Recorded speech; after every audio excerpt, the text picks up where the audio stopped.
Well, welcome back, everybody. I'm going to apologize ahead of time. I got a nasty sinus infection right now that's driving me crazy. Everything's in a fog, so I may sound a little weirder than usual.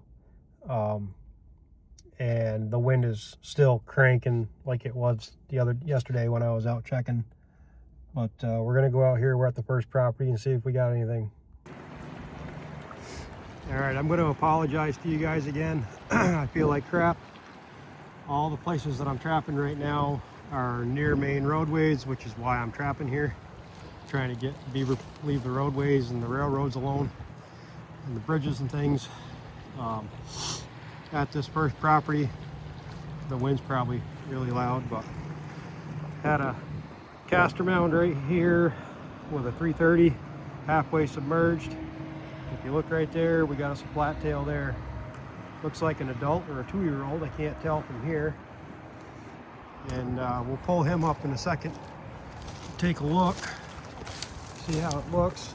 But just out of curiosity, I had to move one of my sets yesterday because all the ground that was frozen, I couldn't even drive a stake in, let loose, and it turned a really nasty, soupy muck. And where I had the foothold wasn't going to work, so I had to move it, and it's not in a spot that I really thought was a very prime spot, but could catch a traveling beaver down through here. Give me just a second, we're almost there, and we'll see if maybe we doubled. I doubt it. It's been real slow, the weather's been crap. Yeah, that one's still sitting there. Water's gone down some, but we're still good. Still in good shape there. So you see the trap right there. Castor mound, still got the lure on it. So give me a second. I'll pull that one up. We'll take a look at it. Well, there he is.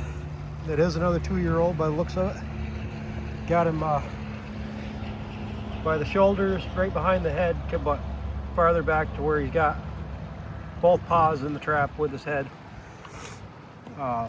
That's a Duke 330, that's a 9x10.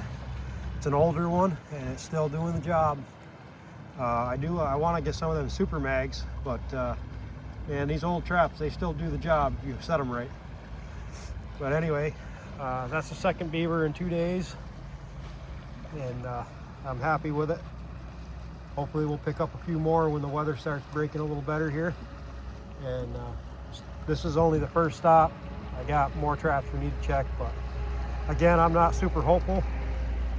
The weather's just been terrible. I'm hoping if it tapers off here, they'll start traveling better or start moving around a little better. But we went through a nasty deep freeze for a long time. All the rivers were capped off, which hasn't happened in years. Probably close to a decade or better. But anyway, get him out of the trap. I'll get this reset and we'll move on. All right, here's the remake. Got the run coming up. Stick with lure on it down there. See the 330 sitting there. I don't mess around too much trying to blend it in because I haven't ran into trap smart beaver in this area in a little bit. If I do start running into them, then I'll switch things up.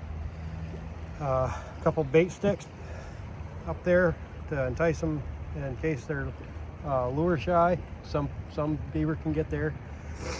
And if you guys noticed, that beaver was out far enough where he was all the way on the bottom in about 4 feet of water. Thankfully this water's crystal clear.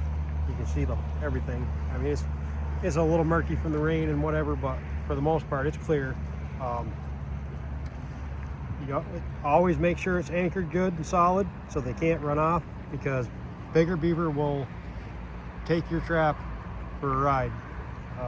I've had to fish them out a couple times where they've even broken, like I've had it on a sapling clipped off or whatever, and they've slid it up off of it or broke the branches off or somehow managed to get it off. And so make sure it's anchored good and solid. Make sure you got enough lead so that they can get out and away from the run, so that if other beavers come up and inspect this run while he's there, they don't really pay him no attention, because that's a really good and fast way to start educating beaver. But anyway, on to the next property.